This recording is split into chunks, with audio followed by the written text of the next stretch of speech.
অনেক দিন ধরে ভাবছি আমরা ৩ বন্ধু মিলে কোথাও একটা ঘুরতে যাই, কই যাওয়া যায় এই শীতের সকালে।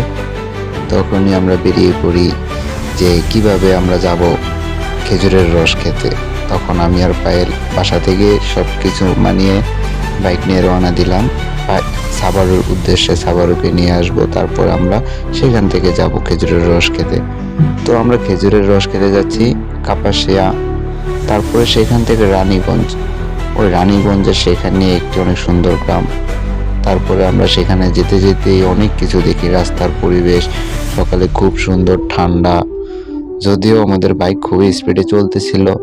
তারপর আমার বন্ধু হঠাৎ দেখে যে বাইকের প্রবলেম হচ্ছে কিছু একটা। তারপরে আমরা সেখান থেকে প্রবলেম সমাধান করে চলে আসি খেজুরের বাগানের ওই দিকে। তখন এসে দেখি যে খেজুরের গাছ একটাতে খেজুর ঝুলে আছে। তখন পায়েলকে বলি, পায়েল উঠে দেখে যে খেজুরের রস আছে কি না হাঁড়িতে।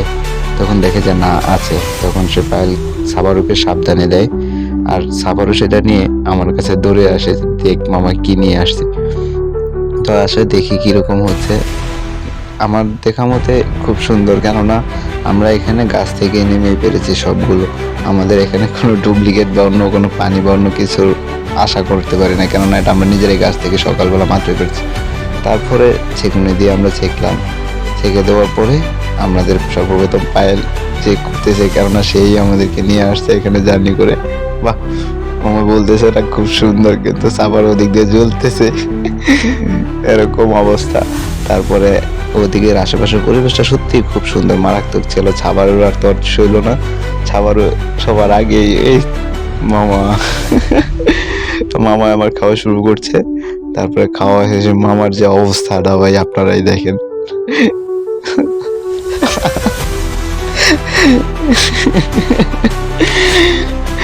সাবার সাবার ওরা সবাই আমাদের একসাথে, আমাদের ক্লাসমেট ছিল কলেজে। তারপরে আসি আমি এসে দেখি যে কি অবস্থা, ওরা দুজন খেয়ে কি এত মজা পাচ্ছে। চলো আমিও ট্রাই করে নিলাম। সত্যি আসলে মজাদারের একটা জিনিস ছিল, যেটা আসলে নর্মালি কি বলবো, কিছু বলার নাই। আর হ্যাঁ, এটাই কিন্তু আমি সেই তোমাদের নিনিক্স RX।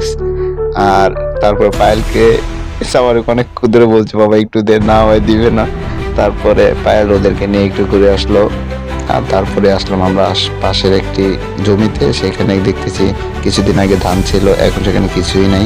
তারপরে সেখান থেকে আমরা একটু সাধারণত আশেপাশে ঘুরে আমরা 3 জন আবার সেই একই জায়গায় চলে আসলাম, যেখান থেকে আমরা আমাদের গন্তব্যস্থান শুরু করেছিলাম। আর আমরা আস্তে আস্তে সেখানেই এসে আমাদের গন্তব্যস্থানে আবার এসে সব কিছু আমরা শেষ করে দিয়ে আজকের মতো আমরা বিদায় নিচ্ছি। আসসালামু আলাইকুম রহমতুল্লাহ।